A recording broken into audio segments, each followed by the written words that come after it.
Now, lesson 4 of the core curriculum for level 1 Regimental Highland Broadsword is a lift and pommel. We're going to be in the hanging guard. The antagonist is going to lunge forward with a cut 7. Normally I would respond to that by shifting and parrying on the St. George's guard. But I want to enclose and command. Enclose means to get in closer. Command means to take control of him. So instead, when he goes to make cut 7, I step in on my St. George's guard. I get the parry, then I lift and trip and pommel. If he lowers his arm here, you can see what's happening. I'm punching him repeatedly in the face with the basket and the pommel. That's why it's called the lift and pommel. Now if he does this with a little more speed behind the original cut, so it's a very violent, very forceful technique, and it's meant to just crumple him to the ground. So, a couple of points to think about here. He goes to make the cut, I step in. This lift is not just a lift.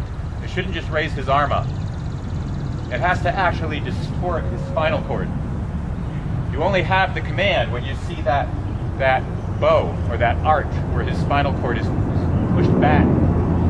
When that happens, he can't defend himself, and you can easily complete the technique. Okay, so lesson 5 of the core curriculum for level 1 Regimental Highland Broadsword is called the Turkish disarm. Nobody really knows whether any Turks ever did it or not. That's just what it's called. So we start in the outside guard. The antagonist goes to cut 1 to my left cheek, or the inside high line. So from the outside guard, it's that. So he goes to cut here. And I would normally deal with this by shifting back and parrying, so we'll show that first. So you go to cut 1.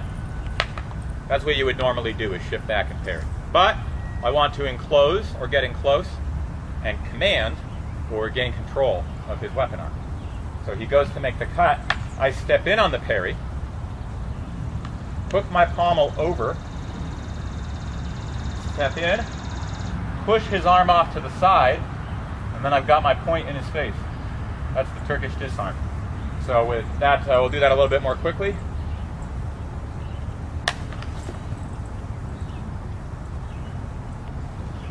Okay, so just as with the lift and pommel, to make this technique work, you have to distort his center line. If he makes the cut, and I just kind of push him like that, you see how easy it is for him to resist that. If you don't make his center line twist up like a twisted rubber band, then you don't actually have control. So he goes to make the cut 1, and this twist in his spine is what you have to have in order to have control. So now we're going to have him try that against me. He's now the protagonist. I go to make cut 1. He steps in on the parry, hooks his pommel over, pushes and twists my body, and then he's got the tip in my face. Now the Turkish disarm is a type of a bind. The bind is what we call any technique where you parry and then push his arm off to the side. But it's a little more clever than just a bind because of this pommel hook. I go for the cut. His pommel actually hooks over. It gives him an extra measure of control. And that's the Turkish disarm. Now, for lesson 6 of the core curriculum for level 1 Regimental Highland Broadsword, we're bringing in a variation of the inside guard called the Spadon guard. It can also be called a low inside, and when you use it as a parry, it's usually called a half circle. So the half circle guard is this. If he goes for cut 3, right, that's the half circle guard. You don't normally fight from that position, so it's not normally what we call an engaging guard, meaning a guard you fight from. The Spadon guard is a half circle guard where you're standing in the second footwork position, you're standing on guard, but you support your elbow with your left hand. This guard comes from the Highland Officer's Anti-Pugilism Manual. It has some really interesting usages, which we'll show in a minute, although they're not, the most interesting thing you can do with it is not part of this lesson, although we'll show it in a minute. But in this lesson, he takes an inside guard. The antagonist is on an inside guard. Protagonist is on a spadroon guard. He goes to cut my leg on the outside, and I shift back and make cut 4 to his arm or his wrist from underneath. Now, shown with full power, that cut looks like this. And it should take his hand completely off, because it's a huge sweeping cut. So he goes to make the cut to the leg, and I shift and counter to his arm from underneath. So now I'm going to be the antagonist, he's going to be the protagonist. And I make the leg cut. Okay, so that's not coming over the top, it's a cut 4. It comes up from underneath. Yes. Okay, you landed on my basket, so make sure you land on my arm. Yes.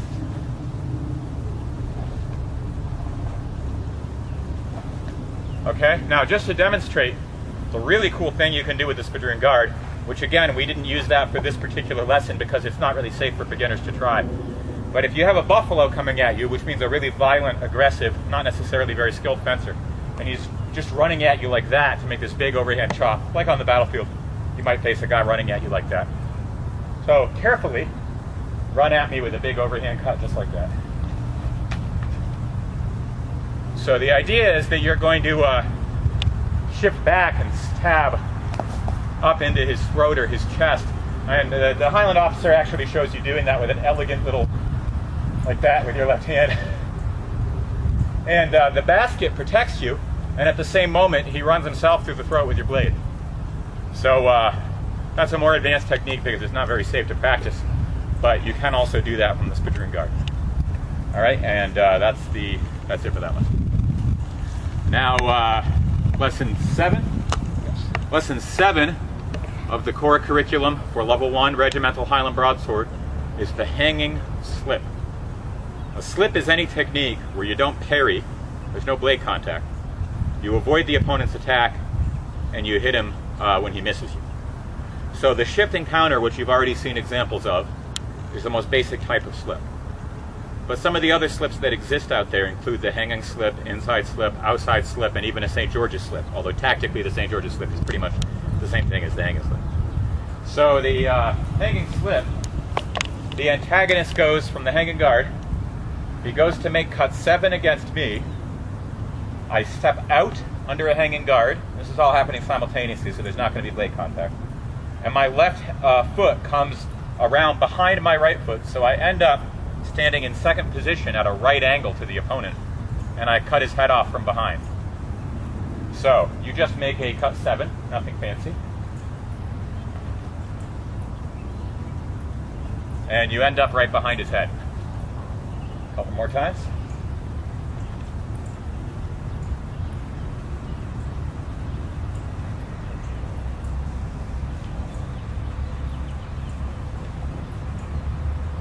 Okay, so in terms of the footwork, it's not very complicated, but what you have to remember is that the right foot shoots out to your right and forward.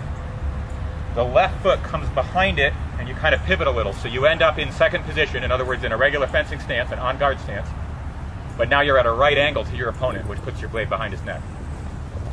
So I'm going to make the cut 7, and you do the hanging slip. Yes. Now, if there should happen to be blade contact, it's okay. The reason you're slipping under a hanging guard is so if you time the technique wrong, you still at least get a parry. You won't get hit. But you want to do this so quickly that there is no blade contact. Yep.